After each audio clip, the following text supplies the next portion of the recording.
ਕ੍ਰਿਸ਼ਨ ਚੰਦਰ ਦਾ ਨੋਵਲਟ ਗੱਦਾਰ ਦਾ 9ਵਾਂ ਅੰਗ। ਜਿਹੜੇ ਪੁਲ ਦੇ ਉਸ ਪਾਰ ਚਲੇ ਗਏ ਸੀ ਉਹ ਖੁਸ਼ ਸੀ, ਜਿਹੜੇ ਇੱਧਰ ਰਹਿ ਗਏ ਉਹ ਡਰ ਨਾਲ ਕੰਬ ਰਹੇ ਸੀ ਤੇ ਵਾਰੀ-ਵਾਰੀ ਇੱਧਰ ਉੱਧਰ ਆਪਣੇ ਅੱਗੇ ਪਿੱਛੇ ਦੇਖ ਰਹੇ ਸੀ। ਉਸ ਰੱਜੇ ਪੁੱਜੇ ਮੁਸਲਮਾਨ ਘਰਾਣੇ ਦਾ ਮੁੰਡਾ ਆਪਣੀਆਂ ਦੋਵਾਂ ਭੈਣਾਂ ਨੂੰ ਲੈ ਕੇ ਪਾਰ ਚਲਾ ਗਿਆ ਸੀ, ਪਰ ਐਨ ਉਸੇ ਸਮੇਂ ਅੰਗਰੇਜ਼ ਅਫਸਰ ਨੇ ਆ ਕੇ ਰਸਤਾ ਕੱਟ ਦਿੱਤਾ ਤੇ ਉਹਨਾਂ ਬੱਚਿਆਂ ਦਾ ਮੁਸਲਮਾਨ ਪਿਓ ਤੇ ਉਹਨਾਂ ਦੀ ਮਾਂ ਇੱਧਰ ਰਹਿ ਗਏ ਸਨ। ਮੁਸਲਮਾਨ ਨੇ ਬੜੀਆਂ ਫਰਿਆਦਾਂ ਕੀਤੀਆਂ, ਉਹ ਜੀ ਦੇਖੋ ਮੇਰੇ ਬੱਚੇ ਉੱਧਰ ਨਹੀਂ, ਬਸ ਮੇਰੀ ਬੀਵੀ ਨੂੰ ਤੇ ਮੈਨੂੰ ਲੰਘ ਜਾਣ ਦਿਓ ਪਲੀਜ਼ ਕਮਾਂਡਰ ਸਾਹਿਬ। ਪਰ ਅੰਗਰੇਜ਼ ਅਫਸਰ ਨਹੀਂ ਮੰਨਿਆ। ਲਾਚਾਰ ਦੋਵੇਂ ਮੀਆਂ ਬੀਵੀ ਪੁਲ ਦੇ ਇੱਕ ਪਾਸੇ ਲੱਗ ਕੇ ਖੜੇ ਹੋ ਗਏ ਤੇ ਆਪਣੇ ਬੱਚਿਆਂ ਵੱਲ ਹਸਰਤ ਭਰੀਆਂ ਨਜ਼ਰਾਂ ਨਾਲ ਦੇਖਣ ਲੱਗੇ, ਪਰ ਅੰਗਰੇਜ਼ ਅਫਸਰ ਨੇ ਉਹਨਾਂ ਨੂੰ ਪੁਲ 'ਤੇ ਵੀ ਨਹੀਂ ਖਲੋਣ ਦਿੱਤਾ। ਹੁਣ ਉੱਧਰੋਂ ਹਿੰਦੂਆਂ ਰਿਫਿਊਜ਼ੀਆਂ ਦਾ ਕਾਫਲਾ ਆਉਣ ਵਾਲਾ ਸੀ, ਇਸ ਲਈ ਇਹਨਾਂ ਮਹਾਜਰਾਂ ਤੋਂ ਪੁਲ ਖਾਲੀ ਕਰਵਾ ਕੇ ਇਹਨਾਂ ਨੂੰ ਪਿੱਛੇ ਧੱਕ ਦਿੱਤਾ ਗਿਆ। ਦੋਵੇਂ ਮੀਆਂ ਬੀਵੀ ਦੂਜੇ ਮਹਾਜਰਾਂ ਨਾਲ ਚੁੱਪਚਾਪ ਪੁਲ ਦੇ ਬਾਹਰ ਸੜਕ ਦੇ ਇੱਕ ਪਾਸੇ ਖੜੇ ਹੋ ਗਏ। ਉਹ ਸ਼ਰੀਫ ਮੁਸਲਮਾਨ ਵਾਰੀ-ਵਾਰੀ ਪੈਰ ਭੋਏ 'ਤੇ ਮਾਰਦਾ ਤੇ ਕਹਿੰਦਾ, ਕੈਸੀ ਬੇਵਕੂਫੀ ਏ, ਕੈਸੀ ਹਿਮਾਕਤ ਏ, ਇੱਕ ਖਾਨਦਾਨ ਨੂੰ ਇੰਝ ਹੱਥ ਦੀ ਹਰਕਤ ਨਾਲ ਟੁਕੜਿਆਂ 'ਚ ਵੰਡ ਦੇਣਾ। ਜੇ ਫੌਜੀ ਅਫਸਰ ਸਾਨੂੰ ਦੋਵਾਂ ਨੂੰ ਜਾਣ ਦਿੰਦਾ ਤਾਂ ਇਹਦਾ ਕੀ ਵਿਗੜਦਾ ਸੀ। ਉਹਦੀ ਬੀਵੀ ਉਹਨੂੰ ਸਮਝਾਉਣ ਲੱਗੀ, ਸਬਰ ਕਰੋ, ਹੁਣੇ 2 ਘੰਟੇ ਬਾਅਦ ਇਹ ਪੁਲ ਫਿਰ ਸਾਡੇ ਲਈ ਖੁੱਲ੍ਹੇਗਾ। ਤਸੱਲੀ ਤਾਂ ਉਹਨੇ ਆਪਣੇ ਖਾਵੰਦ ਨੂੰ ਦੇ ਦਿੱਤੀ, ਪਰ ਦੋਵਾਂ ਦੇ ਦਿਲ ਆਪਣੇ ਬੱਚਿਆਂ ਲਈ ਤੜਪ ਰਹੇ ਸਨ ਤੇ ਉਹ ਅੱਡੀਆਂ ਚੁੱਕ-ਚੁੱਕ ਕੇ ਪੁਲ ਦੇ ਉਸ ਪਾਰ ਦੇਖ ਰਹੇ ਸਨ ਜਿੱਥੇ ਉਹਨਾਂ ਦੇ ਬੱਚੇ ਖੜੇ ਸਨ। ਉੱਧਰੋਂ ਹਿੰਦੂਆਂ ਦਾ ਕਾਫਲਾ ਆ ਰਿਹਾ ਸੀ। ਪੁਲ ਤੋਂ ਲੰਘਦਾ ਹੋਇਆ ਕਾਫਲਾ ਸੜਕ 'ਤੇ ਆ ਗਿਆ। ਸੜਕ ਦੇ ਕਿਨਾਰੇ-ਕਿਨਾਰੇ ਮਹਾਜਰ ਖੜੇ ਸਨ ਤੇ ਉੱਜੜੇ ਹੋਏ ਸ਼ਰਨਾਰਥੀਆਂ ਨੂੰ ਦੇਖ ਰਹੇ ਸਨ। ਸ਼ਰਨਾਰਥੀ ਲੰਘੇ ਜਾ ਰਹੇ ਸਨ ਤੇ ਤਬਾਹ ਹਾਲ ਮਹਾਜਰਾਂ ਨੂੰ ਦੇਖ ਰਹੇ ਸਨ ਤੇ ਦੋਵਾਂ ਦੀਆਂ ਨਿਗਾਹਾਂ 'ਚ ਇੱਕ ਸਵਾਲ ਸੀ ਤੇ ਇੱਕੋ ਜਵਾਬ ਵੀ। ਦੇਖਦੇ-ਦੇਖਦੇ ਨਿਗਾਹਾਂ 'ਚ ਸੁਲਗਦੀ ਉਹ ਨਫ਼ਰਤ ਕਿਸੇ ਵੱਡੇ ਅਪਰਾਧ ਦੇ ਅਹਿਸਾਸ ਨਾਲ ਬੋਝਲ ਹੋ ਜਾਂਦੀ ਤੇ ਦੋਵੇਂ ਇੱਕ ਦੂਜੇ ਤੋਂ ਨਜ਼ਰਾਂ ਚੁਰਾਉਣ ਲੱਗਦੇ, ਜਿਵੇਂ ਕੋਈ ਵੀ ਇਸ ਕੌੜੇ ਸੱਚ ਦਾ ਸਾਹਮਣਾ ਨਾ ਕਰਨਾ ਚਾਹੁੰਦਾ ਹੋਵੇ।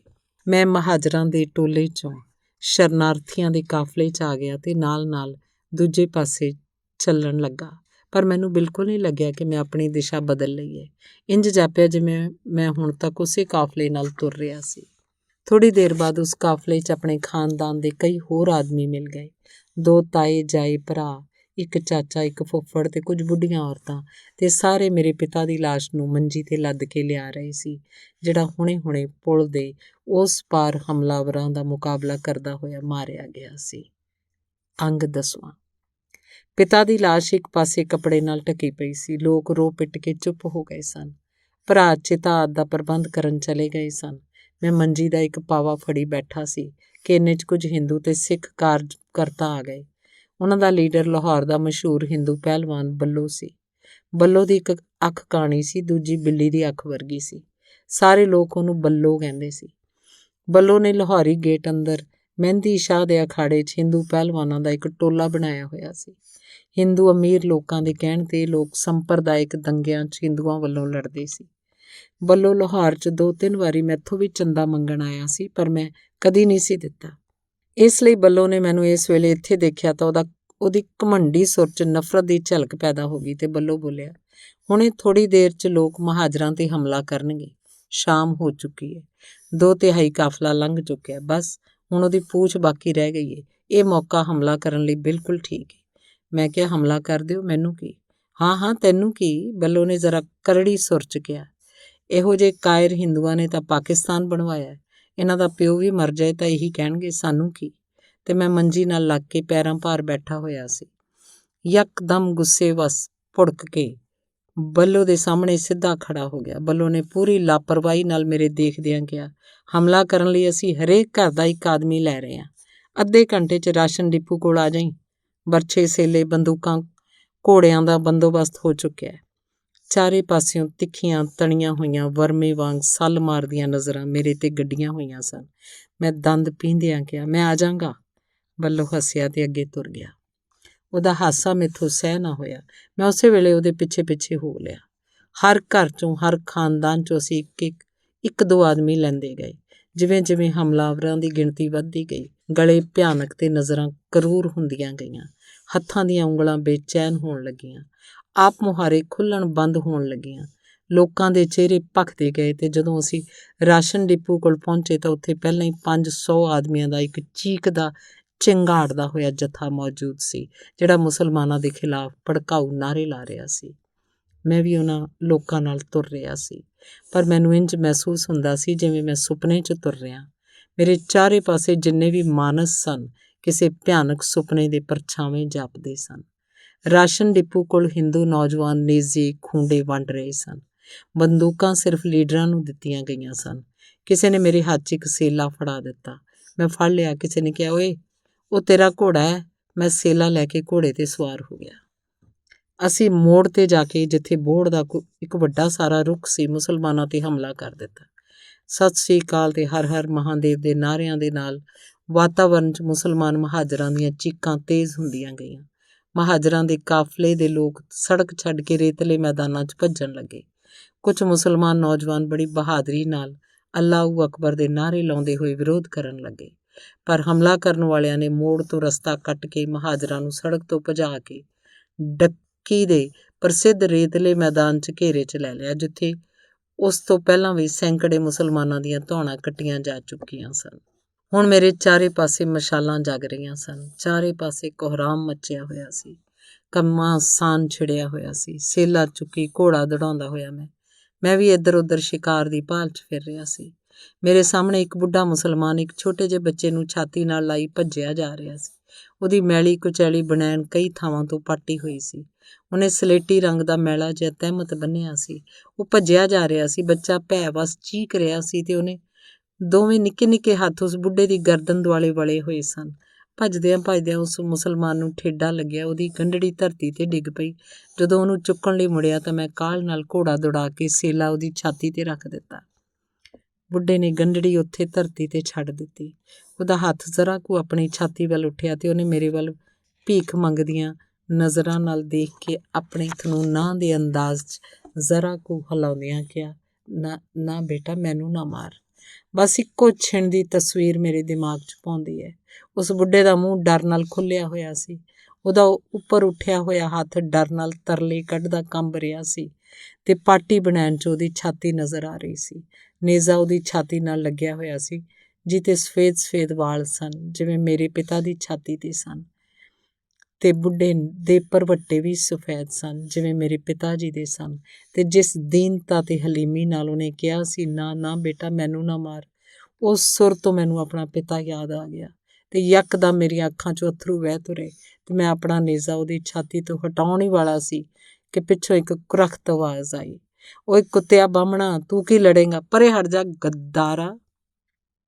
ਇਹ ਕਹਿੰਦਾ ਹੋਇਆ ਬੱਲੋ ਆਪਣੇ ਕਾਲੇ ਘੋੜੇ 'ਤੇ ਸਵਾਰ ਝੱਟ ਅੱਗੇ ਆਇਆ। ਸੇਲਾ ਉਸ ਬੁੱਢੇ ਮੁਸਲਮਾਨ ਦੀ ਛਾਤੀ ਨੂੰ ਪਾੜ ਕੇ ਦੂਜੇ ਪਾਸੇ ਨਿਕਲ ਗਿਆ।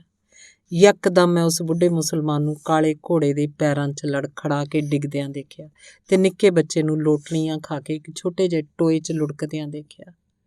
ਫਿਰ ਸੈਂਕੜੇ ਹਮਲਾਵਰਾਂ ਦੇ ਪੈਰ ਉਸ ਜ਼ਮੀਨ ਨੂੰ ਕੁਚਲਦੇ ਰਹੇ ਤੇ ਯਕਦਮ ਮੇਰੀਆਂ ਅੱਖਾਂ 'ਚ ਇੰਨੇ ਅੱਥਰੂ ਭਰ ਆਏ ਕਿ ਮੈਂ ਅੱਗੇ ਕੁਝ ਵੀ ਨਹੀਂ ਦੇਖ ਸਕਿਆ।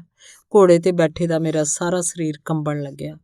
ਮੇਰੇ ਦਿਮਾਗ, ਸਰੀਰ ਤੇ ਆਤਮਾ 'ਚ ਉਲਟੀਆਂ ਲਾ ਦੇਣ ਵਾਲੀ ਨਮੋਸ਼ੀ ਦੀ ਕਚਿਆਣ ਵਰਗਾ ਭਾਵ ਵੱਧਦਾ ਗਿਆ। ਯਕਦਮ ਮੈਂ ਹਥਲੇ ਨੇਜ਼ੇ ਨੂੰ ਬੜੀ ਦੂਰ ਸੁੱਟ ਦਿੱਤਾ ਤੇ ਘੋੜਾ ਦੌੜਾ ਕੇ ਉਸ ਬੁੱਚੜਖਾਨੇ 'ਚੋਂ ਬਾਹਰ ਨਿਕਲ ਆਇਆ। ਸੁਣਿਆ 4-5 ਘੰਟੇ ਬਾਅਦ ਮਿਲਟਰੀ ਦੀ ਮਦਦ ਉੱਥੇ ਪਹੁੰਚ ਗਈ, ਪਰ ਉਦੋਂ ਤੱਕ ਹਮਲਾਵਰ ਆਪਣਾ ਕੰਮ ਕਰਕੇ ਭੱਜ ਚੁੱਕੇ ਸੀ ਤੇ ਡੱਕੀ ਦੇ ਮੈਦਾਨ 'ਚ ਹਜ਼ਾਰਾਂ ਮੁਸਲਮਾਨ ਕਤਲ ਹੋ ਚੁੱਕੇ ਸੀ। ਅਖੀਰਲਾ ਅੰਗ 11ਵਾਂ। ਉਸ ਰਾਤ ਮੈਨੂੰ ਬਿਲਕੁਲ ਨੀਂਦ ਨਹੀਂ ਆਈ। ਨੀਂਦ ਆਈ ਵੀ ਤਾਂ ਕੁਝ ਛਿਣਾਂ ਲਈ ਆਈ ਸੀ ਤੇ ਉਹਨਾਂ ਕੁਝ ਛਿਣਾਂ 'ਚ ਕਦੇ ਮੈਂ ਆਪਣੇ ਪਿਤਾ ਦਾ ਚਿਹਰਾ ਦੇਖਦਾ, ਕਦੇ ਉਸ ਬੁੱਢੇ ਮੁਸਲਮਾਨ ਦੀ ਸੇਲੇ ਨਾਲ ਛੇਕੀ ਹੋਈ ਛਾਤੀ। ਇੱਕ ਝਟਕੇ ਨਾਲ ਮੇਰੀ ਅੱਖ ਖੁੱਲ੍ਹ ਜਾਂਦੀ ਤੇ ਫਿਰ ਦੇਰ ਤੱਕ ਪਾਸੇ ਪਰਤਣ ਪਿੱਛੋਂ ਨੀਂਦ ਦਾ ਇੱਕ ਝੂਟਾ ਜਿਹਾ ਆਇਆ। ਕੀ ਦੇਖਿਆ? ਸ਼ਾਦਾਂ ਸਿਰ 'ਤੇ ਵਾਲ ਖਿਲਾਰੀ ਚੀਕਾਂ ਮਾਰਦੀ ਹੋਈ ਸਰਕੜਿਆਂ ਦੇ ਜੰਗਲ ਵੱਲ ਭੱਜੀ ਜਾ ਰਹੀ ਹੈ। ਸਰਕੜਿਆਂ ਦੇ ਜੰਗਲ ਨੂੰ ਅੱਗ ਲੱਗੀ ਹੋਈ ਹੈ ਤੇ ਫਿਰ ਅੱਖ ਖੁੱਲ੍ਹ ਗਈ। ਫਿਰ ਪਾਸੇ ਪਰਤਦਿਆਂ ਜਦੋਂ ਤੀਜਾ ਪੈਰ ਲੰਘ ਗਿਆ ਤੇ ਅੱਖਾਂ 'ਚ ਨੀਂਦ ਨਾ ਆਈ ਤਾਂ ਮੈਂ ਜ਼ਮੀਨ ਤੋਂ ਉੱਠਿਆ ਤੇ ਬਾਹਰ ਚਲਾ ਗਿਆ। ਅਜੇ ਪੌ ਨਹੀਂ ਸੀ ਪਾਟੀ। ਚਾਰੇ ਪਾਸੇ ਗੂੜਾ ਹਨੇਰਾ ਸੀ। ਸਿਰਫ ਅਸਮਾਨ ਤੇ ਧਰਤੀ ਦੇ ਵਿਚਕਾਰ ਇੱਕ ਸਫੈਦ ਜਿਹੇ ਚਾਨਣ ਦਾ ਝੌਲਾ ਪੈਂਦਾ ਸੀ, ਜਿਹੜਾ ਹੋਣ ਵਾਲੀ ਸਵੇਰ ਦਾ ਸੁਨੇਹਾ ਸੀ। ਮੈਂ ਉਸ ਚਾਨਣ ਦੇ ਸਹਾਰੇ ਕੈਂਪ 'ਚੋਂ ਬਾਹਰ ਨਿਕਲ ਆਇਆ। ਹੌਲੀ-ਹੌਲੀ ਮੇਰੇ ਪੈਰ ਡੱਕੀ ਦੇ ਮੈਦਾਨ ਵੱਲ ਵਧਣ ਲੱਗੇ। ਮੈਂ ਜਾਣਾ ਨਹੀਂ ਸੀ ਚਾਹੁੰਦਾ, ਪਰ ਕੋਈ ਤਾਕਤ ਸੀ ਜਿਹੜੀ ਮੈਨੂੰ ਉਸ ਪਾਸੇ ਖਿੱਚੀ ਲਈ ਜਾ ਰਹੀ ਸੀ। ਤੁਰਦਿਆਂ ਹਨੇਰਾ ਘੱਟ ਹੋਣ ਲੱਗਾ। ਚਾਨਣ ਤਾਂ ਨਹੀਂ ਸੀ, ਪਰ ਘੱਟ ਹਨੇਰੇ ਤੋਂ ਵੱਧ ਹਨੇਰੇ ਦਾ ਫਰਕ ਵੱਧਦਾ ਜਾ ਰਿਹਾ ਸੀ। ਇਹ ਪਛਾਣ ਹੋਣ ਲੱਗ ਪਈ ਕਿ ਇਹ ਟੋਇਆ, ਇਹ ਖਾਈ, ਉਹ ਟਿੱਬਾ ਹੋਏਗਾ। ਉਹ ਰੁੱਖਾਂ ਦਾ ਝੁੰਡ, ਫਿੱਕੇ ਫੈਲ ਰਹੇ ਪਰਛਾਵੇਂ ਜਿਵੇਂ ਸਾਹ ਰੋਕੀ ਚਾਨਣ ਦੀ ਉਡੀਕ ਕਰ ਰਹੇ ਸਨ। ਮੇਰੇ ਪੈਰਾਂ ਕੋਲੋਂ ਇੱਕ ਖਰਗੋਸ਼ ਤਰਬਕ ਕੇ ਨੱਸਿਆ ਤੇ ਦੂਰ ਇੱਕ ਟਿੱਬੇ ਦੀ ਖੋਹ 'ਚ ਜਾ ਲੁਕਿਆ। ਇੱਕ ਛਿਣ ਲਈ ਮੈਂ ਤਰਬਕ ਕੇ ਖਲੋ ਗਿਆ, ਫਿਰ ਹੌਸਲਾ ਕਰਕੇ ਅੱਗੇ ਵਧ ਗਿਆ। ਸਾਹਮਣੇ ਮੋੜ 'ਤੇ ਬੋਹੜ ਦਾ ਰੁੱਖ ਸੀ, ਗੂੜ੍ਹਾ ਅਥਾਹ ਹਨੇਰਾ, ਜਿਵੇਂ ਇਸ ਕਾਲੋਂ ਦਾ ਕੋਈ ਸਿਰਾ ਨਾ ਹੋਏ। ਮੋੜ ਕੱਟ ਕੇ ਬੋਹੜ ਦੇ ਰੁੱਖ ਤੋਂ ਅੱਗੇ ਵਧਿਆ ਤਾਂ ਸਾਹਮਣੇ ਡੱਕੀ ਦਾ ਮੈਦਾਨ ਦਿਖਾਈ ਦਿੱਤਾ। ਕਿਤੇ-ਕਿਤੇ ਸਿਪਾਹੀ ਪਹਿਰਾ ਦੇ ਰਹੇ ਸਨ। ਹੁਣ ਆਏ ਹੋ? ਉਦੋਂ ਤੁਸੀਂ ਕਿੱਥੇ ਸੀ ਜਦੋਂ ਜ਼ਿੰਦਗੀ ਨੇ ਤੁਹਾਨੂੰ ਰੋ ਕੇ ਹਾਕਾਂ ਮਾਰੀਆਂ ਸਨ? ਸੰਤਰੀ ਨੇ ਮੈਨੂੰ ਵੰਗਾਰਿਆ। ਹਾਲਟ! ਮੈਂ ਰੁਕ ਗਿਆ। ਸੰਤਰੀ ਨੇ ਮੇਰੇ ਕੋਲ ਆ ਕੇ ਮੈਨੂੰ ਗੌਰ ਨਾਲ ਦੇਖਿਆ, ਕਰੜੀ ਸੁਰ 'ਚ ਬੋਲਿਆ, ਕੌਣ ਹੈ? ਹਿੰਦੂ ਹਾਂ। ਇੱਥੇ ਕਿਉਂ ਆਇਆ? ਮੇਰੇ ਮੂੰਹ ਅਚਾਨਕ ਨਿਕਲਿਆ, ਮੇਰੀ ਬੰਦੂਕ ਇੱਥੇ ਗੁਆਚ ਗਈ ਹੈ, ਉਹਨੂੰ ਲੱਭਣ ਆਇਆ। ਸੰਤਰੀ ਨੇ ਦੇ ਚਿਹਰੇ 'ਤੇ ਇੱਕ ਨਿੰਮੀ ਜਿਹੀ ਮੁਸਕਾਨ ਆਈ। ਉਹਨੇ ਸਿਰ ਹਿਲਾ ਕੇ ਕਿਹਾ, ਜਾ ਲੱਭ ਲੈ। ਮੈਂ ਡੱਕੀ ਦੇ ਮੈਦਾਨ 'ਚ ਵੜ ਗਿਆ। ਮੇਰੇ ਚਾਰੇ ਪਾਸੇ ਲਾਸ਼ਾਂ ਹੀ ਲਾਸ਼ਾਂ ਪਈਆਂ ਸਨ। ਬੁੱਢਿਆਂ ਦੀਆਂ ਲਾਸ਼ਾਂ, ਜਵਾਨਾਂ ਦੀਆਂ ਲਾਸ਼ਾਂ, ਔਰਤਾਂ ਦੀਆਂ ਲਾਸ਼ਾਂ, ਬੱਚਿਆਂ ਦੀਆਂ ਲਾਸ਼ਾਂ, ਮੂਧੀਆਂ ਸਿੱਧੀਆਂ ਲਾਸ਼ਾਂ, ਗੁੱਛਾ-ਮੁੱਛਾ ਹੋਈਆਂ ਪਈਆਂ ਲਾਸ਼ਾਂ, ਲਾਸ਼ਾਂ ਜਿਨ੍ਹਾਂ ਦੇ ਸਰੀਰ ਨੰਗੇ ਸਨ, ਲਾਸ਼ਾਂ ਜਿਨ੍ਹਾਂ ਦੇ ਹੱਥ ਪੈਰ ਆਕੜੇ ਸਨ, ਲਾਸ਼ਾਂ ਜਿਨ੍ਹਾਂ ਦੀਆਂ ਅੱਖਾਂ ਖੁੱਲ੍ਹੀਆਂ ਸਨ, ਲਾਸ਼ਾਂ ਜਿਨ੍ਹਾਂ ਦੀਆਂ ਅੱਖਾਂ ਬੰਦ ਸਨ, ਲਾਸ਼ਾਂ ਜਿਨ੍ਹਾਂ ਦੇ ਹੱਥਾਂ 'ਚ ਦੁੱਧ ਦੀਆਂ ਸ਼ੀਸ਼ੀਆਂ ਸਨ, ਲਾਸ਼ਾਂ ਜਿਹੜੀਆਂ ਜ਼ਿੰਦਗੀ ਦਾ ਸਾਰਾ ਜ਼ਹਿਰ ਪੀ ਗਈਆਂ ਸਨ ਤੇ ਹੁਣ ਸਦਾ ਲਈ ਸੁੱਤੀਆਂ ਹੋਈਆਂ ਸਨ। ਦੂਰ ਕਿਤੇ ਇੱਕ ਬੱਚਾ ਰੋ ਰਿਹਾ ਸੀ। ਮੇਰੇ ਪੈਰ ਆਪ ਮੁਹਾਰੇ ਮੈਨੂੰ ਉਸ ਬੱਚੇ ਦੀ ਆਵਾਜ਼ ਵੱਲ ਲੈ ਤੁਰੇ। ਡਿੱਗਦਾ ਢਹਿੰਦਾ, ਲੜਖੜਾਉਂਦਾ, ਲਾਸ਼ਾਂ ਨੂੰ ਲੰਘਦਾ, ਕਿਸੇ ਦੇ ਪੈਰ 'ਤੇ, ਕਿਸੇ ਦੇ ਸਿਰ 'ਤੇ ਪੈਰ ਰੱਖਦਾ ਹੋਇਆ ਜਦੋਂ ਮੈਂ ਉਸ ਆਵਾਜ਼ ਕੋਲ ਪਹੁੰਚਿਆ, ਕੀ ਦੇਖਦਾ, ਚਾਰੇ ਪਾਸੇ ਲਾਸ਼ਾਂ ਦਾ ਢੇਰ ਜਿਹਾ ਲੱਗਿਆ ਹੋਇਆ ਤੇ ਉਹਨਾਂ ਵਿਚਕਾਰ ਇੱਕ ਬੱਚਾ ਆਪਣੇ ਦੋਵੇਂ ਹੱਥ ਅੱਖਾਂ 'ਤੇ ਰੱਖੀ ਰੋ ਰਿਹਾ ਤੇ ਕਹਿ ਰਿਹਾ, ਬਾਬਾ, ਬਾਬਾ, ਮੈਨੂੰ ਭੁੱਖ ਲੱਗੀ ਏ ਬਾਬਾ, ਮੇਰੇ ਬਾਬਾ। ਬਾਬਾ ਬੱਚੇ ਕੋਲ ਮਰਿਆ ਪਿਆ ਸੀ ਤੇ ਉਹਦੇ ਚਿੱਟੇ ਵਾਲਾਂ ਵਾਲੀ ਛਾਤੀ 'ਚ ਸੇਲੇ ਦਾ ਛੇਕ ਸੀ, ਇੱਕ ਡੂੰਘਾ ਕਾਲਾ ਛੇਕ, ਤੇ ਛੇਕ ਦੇ ਆਸੇ-ਪਾਸੇ ਖੂਨ ਇਨਸਾਨੀ ਨਫ਼ਰਤ ਵਾਂਗ ਜੰਮਿਆ ਗਿਆ। ਥੋੜ੍ਹੀ ਦੇਰ ਤੱਕ ਮੈਂ ਚੁੱਪ-ਚਾਪ ਖੜਾ ਰਿਹਾ ਤੇ ਰੋਂਦੇ ਹੋਏ ਬੱਚੇ ਨੂੰ ਚੁੱਪ-ਚਾਪ ਦੇਖਦਾ ਰਿਹਾ। ਫਿਰ ਬੱਚਾ ਰੋਂਦਾ-ਰੋਂਦਾ ਚੁੱਪ ਹੋ ਗਿਆ। ਹੁਣ ਅਸੀਂ ਚੁੱਪ-ਚਾਪ ਇੱਕ ਦੂਜੇ ਨੂੰ ਦੇਖ ਰਹੇ ਸੀ। ਅਣਜਾਣ, ਅਜਨਬੀ, ਬੇਗਾਨੀਆਂ ਲਾਸ਼ਾਂ 'ਚ ਗਵਾਚੇ ਹੋਏ, ਤੇ ਸਾਡੇ ਵਿਚਕਾਰ ਕਿੰਨਾ ਡੂੰਘਾ ਸਮੁੰਦਰ ਸੀ। ਕਿੱਡੀਆਂ ਉੱਚੀਆਂ ਕੰਧਾਂ ਸਨ ਤੇ ਅਸੀਂ ਅਦਭੁਤ, ਸਮਝ ਨਾ ਆਉਣ ਵਾਲੀ ਹੈਰਾਨੀ ਨਾਲ ਇੱਕ ਦੂਜੇ ਵੱਲ ਵੇਖ ਰਹੇ ਸੀ। ਬੱਚੇ ਨੇ ਮੇਰੇ ਵੱਲ ਵੇਖਿਆ, ਫਿਰ ਆਪਣੇ ਚਾਰੇ ਪਾਸੇ ਪਈਆਂ ਲਾਸ਼ਾਂ ਨੂੰ ਦੇਖਿਆ ਤੇ ਜਦੋਂ ਉਹਦੀ ਨਿੱਕੀ ਜਿਹੀ ਸਮਝ 'ਚ ਕੁਛ ਨਾ ਆਇਆ ਤਾਂ ਉਹਨੇ ਨੀਵੀਂ ਪਾ ਕੇ ਆਪਣਾ ਨਿੱਕਾ ਜਿਹਾ ਅੰਗੂਠਾ ਆਪਣੇ ਮੂੰਹ 'ਚ ਪਾ ਲਿਆ ਤੇ ਉਹਨੂੰ ਹੌਲੀ-ਹੌਲੀ ਚੁੰਘਣ ਲੱਗਾ। ਤੇ ਫਿਰ ਜਦ ਉਹਨੇ ਅੰਗੂਠਾ ਚੁੰਘਦਿਆਂ ਸਿਰ ਚੁੱਕ ਕੇ ਇੱਕ ਵਾਰੀ ਫੇਰ ਮਾਸੂਮ ਨਜ਼ਰਾਂ ਨਾਲ ਮੇਰੇ ਵੱਲ ਦੇਖਿਆ ਤੇ ਜਿਵੇਂ ਕਿਸੇ ਨੇ ਮੇਰੇ ਦਿਲ ਦੀ ਵਾਇਲਨ ਨੂੰ ਛੂਹ ਲਿਆ। ਰਾਤ ਦੀ ਉਸ ਚੁੱਪ ਦਾ ਕਣ-ਕਣ ਬੋਲ ਪਿਆ ਤੇ ਚੀਕ-ਚੀਕ ਕੇ ਫਰਿਆਦ ਕਰਨ ਲੱਗਾ ਤੇ 7 ਸਮੁੰਦਰਾਂ, 7 ਸੱਭਿਅਤਾਵਾਂ, 7 ਕੰਧਾਂ, 7 ਰਹੱਸਾਂ ਨੂੰ ਮਿੱਧਦੀ, ਉਲੰਘਦੀ ਹੋਈ ਉਸ ਬੱਚੇ ਦੀ ਭੁੱਖੀ, ਵਿਲਕਦੀ, ਬੇਚੈਨ ਆਤਮਾ ਮੇਰੇ ਤੱਕ ਆਈ ਤੇ ਇੰਨੇ ਜ਼ੋਰ ਨਾਲ ਦਿਲ ਨੂੰ ਚੰਬੜ ਗਈ ਜਿਵੇਂ ਉਹ ਹਮੇਸ਼ਾ ਤੋਂ ਉਹਦਾ ਹਿੱਸਾ ਸੀ। ਮੇਰੇ ਹੱਥ ਅਚਾਨਕ ਉਸ ਬੱਚੇ ਵੱਲ ਵੱਧ ਗਏ। ਮੈਂ ਉਹਨੂੰ ਲਾਸ਼ਾਂ ਦੇ ਢੇਰ 'ਚੋਂ ਚੁੱਕ ਕੇ ਜ਼ੋਰ ਨਾਲ ਆਪਣੀ ਛਾਤੀ ਨਾਲ ਲਾ ਲਿਆ, ਰੋ ਕੇ ਉਹਦਾ ਮੂੰਹ ਚੁੰਮਣ ਲੱਗਾ। ਤੇ ਜਦੋਂ ਮੁਸਲਮਾਨ ਬੱਚਾ ਸਿਸਕਦਾ ਹੋਇਆ ਮੇਰੇ ਗਲ ਲੱਗਿਆ ਤੇ ਜਦੋਂ ਉਹਦੇ ਨਿੱਕੇ-ਨਿੱਕੇ ਹੱਥ ਮੇਰੀ ਛਾਤੀ 'ਤੇ ਸਰਕਣ ਲੱਗੇ ਤਾਂ ਮੈਨੂੰ ਇੰਝ ਮਹਿਸੂਸ ਹੋਇਆ ਜਿਵੇਂ ਮੇਰੇ ਬਦਲੇ ਦੀ ਸਾਰੀ ਅੱਗ ਬੁਝ ਗਈ ਹੋਵੇ, ਮੇਰੇ ਦਿਲ ਦਾ ਸਾਰਾ ਗੁਬਾਰ, ਸਾਰਾ ਧੂੰਆਂ ਛੱਟ ਗਿਆ ਹੋਏ, ਮੇਰੀ ਸਾਰੀ ਨਫ਼ਰਤ ਧੋਤੀ ਗਈ ਹੋਏ, ਮੇਰੀ ਆਤਮਾ ਦੀ ਸਾਰੀ ਜਲਣ ਤੇ ਕੁਸੈਲ ਮੁੱਕ ਗਈ ਹੋਏ। ਉਸ ਛਿਣ ਮੈਨੂੰ ਇੰਝ ਮਹਿਸੂਸ ਹੋਇਆ ਜਿਵੇਂ ਮੈਨੂੰ ਮੇਰਾ ਬੱਚਾ ਮਿਲ ਗਿਆ।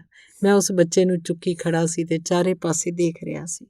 ਮੇਰੇ ਚਾਰੇ ਪਾਸੇ ਲਾਸ਼ਾਂ ਹੀ ਲਾਸ਼ਾਂ ਸਨ। ਮੈਂ ਆਪਣੇ ਆਪ ਨੂੰ ਪੁੱਛਿਆ, ਕਿਸ ਲਈ ਅਸੀਂ ਸਿਰ ਚੁੱਕ ਕੇ ਤੁਰਦੇ ਹਾਂ? ਕਿਸ ਲਈ ਇੰਨੀ ਉੱਤਮ ਸੱਭਿਅਤਾ ਦਾ ਢੰਡੋਰਾ ਪਿੱਟਦੇ ਹਾਂ? ਕਿਉਂ ਅਸੀਂ ਆਪਣਾ ਅਪਰਾਧ ਮੰਨਣ ਤੋਂ ਕਤਰਾਉਂਦੇ ਹਾਂ?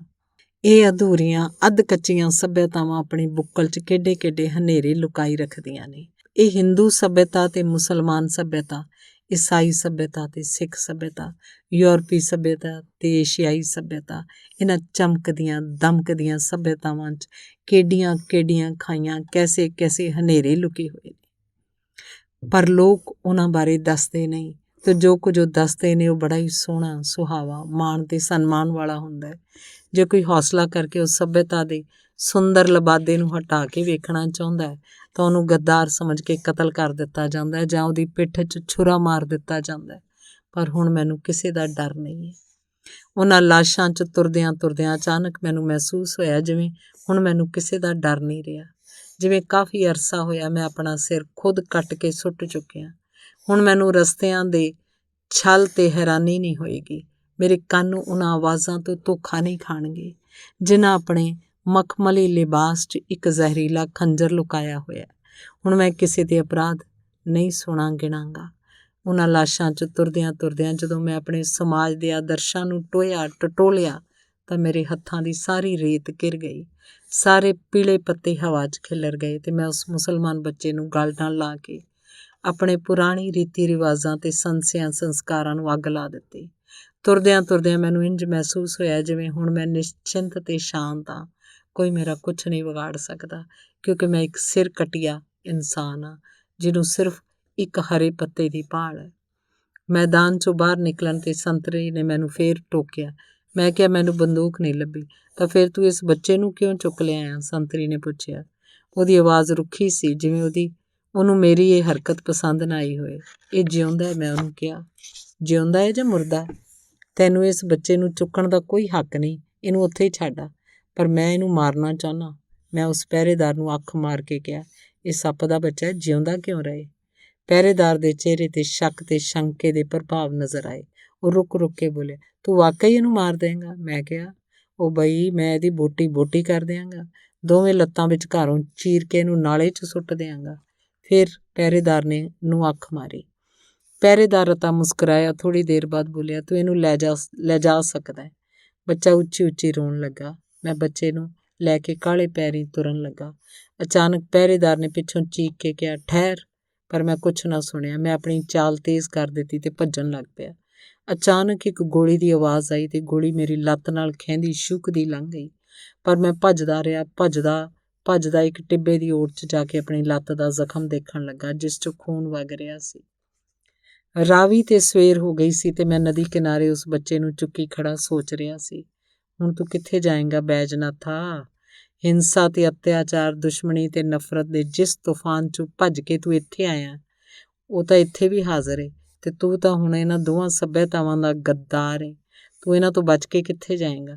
ਤੂੰ ਜਿਹੜਾ ਹੁਣ ਨਾ ਹਿੰਦੁਸਤਾਨ ਦਾ ਰਿਹਾ ਨਾ ਪਾਕਿਸਤਾਨ ਦਾ, ਤੂੰ ਜਿਸ ਲਈ ਇਹਨਾਂ ਦੋਵਾਂ ਦੇਸ਼ਾਂ ਦੀਆਂ ਨਫ਼ਰਤਾਂ ਉੱਪਰੀਆਂ ਹੋ ਚੁੱਕੀਆਂ ਨੇ, ਤੂੰ ਜਿਸ ਮਨੁੱਖਤਾ ਤੋਂ ਸੱਖਣੀ ਸੁੰਨਸਾਨ ਵੀਰਾਨ ਦੁਨੀਆ 'ਚ ਇਸ ਬੱਚੇ ਨੂੰ ਲੈ ਕੇ ਕਿੱਥੇ ਆਪਣੇ ਟਿਕਾਣੇ ਬਣਾਏਂਗਾ? ਭੱਜ ਜਾ। ਇਹਨਾਂ ਸਾਰੇ ਆਦਰਸ਼ਾਂ, ਉੱਚੀਆਂ ਗੱਲਾਂ ਤੇ ਇਸ ਬੱਚੇ ਨੂੰ ਝੋਕਦੇ ਤੂਫਾਨ ਦੇ ਇਸ ਵਰੋਲੇ 'ਚ ਦੇ ਵਾਪਸ ਚਲਾ ਜਾ ਆਪਣੇ ਘਰ, ਆਪਣੇ ਖਾਨਦਾਨ 'ਚ, ਆਪਣੀ ਕੌਮ, ਆਪਣੇ ਦੇਸ਼, ਆਪਣੇ ਸਮਾਜ ਤੇ ਸੱਭਿਅਤਾ 'ਚ। ਹੁਣ ਉਹ ਦੇਸ਼ ਤੇਰਾ ਦੇਸ਼ ਨਹੀਂ ਰਿਹਾ, ਹੁਣ ਇਹ ਦੇਸ਼ ਤੇਰਾ ਦੇਸ਼ ਹੈ। ਪਰ ਕਿੰਝ ਕਹਾਂ ਉਹ ਦੇਸ਼ ਮੇਰਾ ਨਹੀਂ ਹੈ, ਜਿਹਦੀ ਮਿੱਟੀ ਦਾ ਇੱਕ ਇੱਕ ਕਣ ਮੇਰੇ ਦਿਲ 'ਚ ਹੀਰੇ ਵਾਂਗ ਰੌਸ਼ਨ ਹੈ। ਕਿਵੇਂ ਕਹਾਂ ਸਿਰਫ ਇਹੀ ਦੇਸ਼ ਮੇਰਾ ਹੈ ਜਿੱਥੇ ਮੇਰੇ ਅਹਿਸਾਸ ਓਪਰੇ ਤੇ ਅਜਨਬੀ ਨੇ। ਮੈਨੂੰ ਤਾਂ ਰਾਵੀ ਦੇ ਉਸ ਕੰਢੇ 'ਚ ਇਸ ਕੰਢੇ 'ਚ ਕੋਈ ਫਰਕ ਨਜ਼ਰ ਨਹੀਂ ਆਉਂਦਾ। ਦੋਵੇਂ ਕੰਢਿਆਂ 'ਤੇ ਰੇਤ ਦੇ ਢਿੱਗ ਨੇ, ਦੋਵਾਂ ਕੰਢਿਆਂ 'ਤੇ ਲਾਸ਼ਾਂ ਪਈਆਂ ਨੇ ਅਤੇ ਵਿਚਕਾਰ ਰਾਵੀ ਦਾ ਉਹੀ ਪਾਣੀ ਵਹਿ ਰਿਹਾ ਜਿਹੜਾ ਇਸ ਧਰਤੀ 'ਤੇ ਹਿੰਦੂਆਂ ਅਤੇ ਮੁਸਲਮਾਨਾਂ ਦੇ ਆਉਣ ਤੋਂ ਪਹਿਲਾਂ ਵੀ ਵਹਿੰਦਾ ਰਿਹਾ। ਅਤੇ ਫਿਰ ਮੇਰੇ ਦਿਲ 'ਚ ਉਸ ਜ਼ਮਾਨੇ ਦੀ ਯਾਦ ਆਈ ਜਿਹੜਾ ਅਜੇ ਆਇਆ ਨਹੀਂ, ਪਰ ਜਿਹੜਾ ਆਉਣ ਵਾਲਾ ਜ਼ਰੂਰ ਹੈ। ਜਦੋਂ ਹਿੰਦੁਸਤਾਨ ਹੁੰਦਾ ਹੋਇਆ ਵੀ ਕੋਈ ਹਿੰਦੁਸਤਾਨ ਨਹੀਂ ਹੋਏਗਾ, ਕੋਈ ਈਰਾਨ ਨਹੀਂ ਹੋਏਗਾ, ਕੋਈ ਅਫਗਾਨਿਸਤਾਨ ਨਹੀਂ ਹੋਏਗਾ, ਕੋਈ ਅਮਰੀਕਾ ਨਹੀਂ ਹੋਏਗਾ ਅਤੇ ਕੋਈ ਰੂਸ ਨਹੀਂ ਹੋਏਗਾ, ਕੋਈ ਚੀਨ ਨਹੀਂ ਹੋਏਗਾ ਅਤੇ ਕੋਈ ਜਾਪਾਨ ਨਹੀਂ ਹੋਏਗਾ।